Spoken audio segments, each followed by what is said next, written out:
आज हम एक बेहद ही इंटरेस्टिंग सेविंग इंस्ट्रूमेंट के बारे में बात करने वाले हैं। उसका नाम है सुकन्या समृद्धि योजना। लड़कियों के लिए खास स्कीम है। जिनके घर में भी दो बेटियां हैं, दोनों बेटियों के नाम पे सुकन्या समृद्धि योजना खुलवा सकते हैं। न्यूनतम जो रकम इसमें जमा करनी है हर वित्त वर्ष में वो 250 रुपये और अधिकतम 1.5 लाख रुपए। अगर दो बेटी है तो दोनों के नाम पर आप 1.5 लाख रुपए जमा कर सकते हैं। हालांकि अब दो से ज़्यादा बेटी है तो आप दो ही बेटी के नाम पे ये अकाउंट खुलवा सकते हैं। लेकिन अगर जिनके पास जुड़वा बेटी हो गई है तो वो 3 बेटी के नाम पर भी इस अकाउंट को खुलवा सकते हैं। हर साल आपको 250 रुपये जमा करना है और अभी जो इस पर ब्याज दिया जाता है वो है 8% का।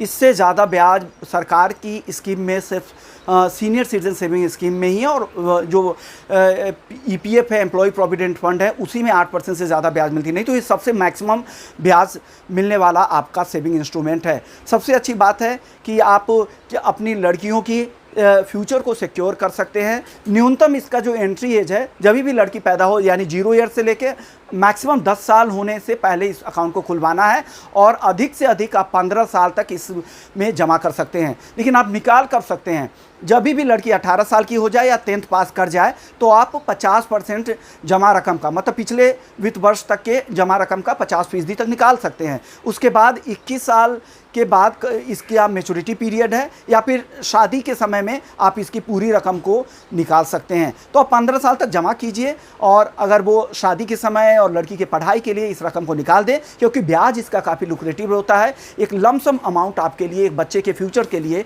जमा हो जाएगा। सबसे अच्छी बात है आप जो भी जमा करते हैं यानी 1.5 लाख रुपए आपको इनकम टैक्स की धारा 80C के तहत आपको टैक्स छूट भी मिल जाते हैं और इसका ब्याज हर वित्त वर्ष में जमा आपके अकाउंट में किया जाता है। आप किसी भी बैंक अकाउंट में जाकर ऑनलाइन बैंकिंग के जरिए इसके खुलवा सकते हैं या फिर बैंक के ब्रांच में जाकर खुलवा सकते हैं। आप गाँव में रहते हैं तो किसी भी पोस्ट ऑफिस में जाकर आप इस अकाउंट को खुलवा सकते हैं।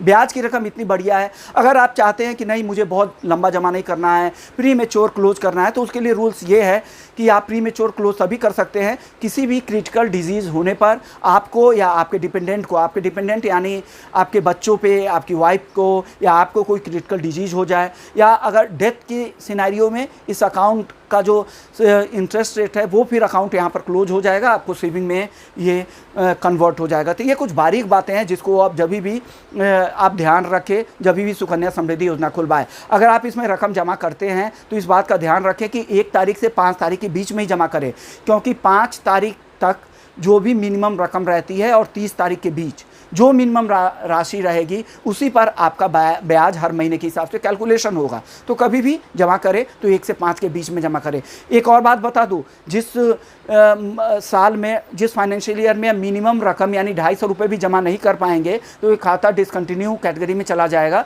तो इससे कोई दिक्कत नहीं है, आप कंटिन्यू कर सकते हैं। 250 रुपये किसी भी साल में जमा करें और जिस साल में आपने मिनिमम रकम जमा नहीं की है उसका 50 रुपये डिफ़ॉल्ट चार्ज दे दे और फिर आप इसको रिवाइव कर सकते हैं। तो ये कुछ बारीक बातें हैं, लेकिन गर्ल्स साइड के लिए बहुत ही बढ़िया प्लान है क्योंकि आप फ्यूचर्स सिक्योर कर सकते हैं। ब्याज इसके काफ़ी ज़्यादा होते हैं, लमसम अमाउंट जमा कर सकते हैं लड़की की शादी के लिए, लड़की की पढ़ाई के लिए। तो सुकन्या समृद्धि योजना एक बहुत ही खास सेविंग प्लान भारत सरकार की तरफ से है जहाँ पे आपको सिक्योर रिटर्न मिलता है, कोई भी रिस्क नहीं है।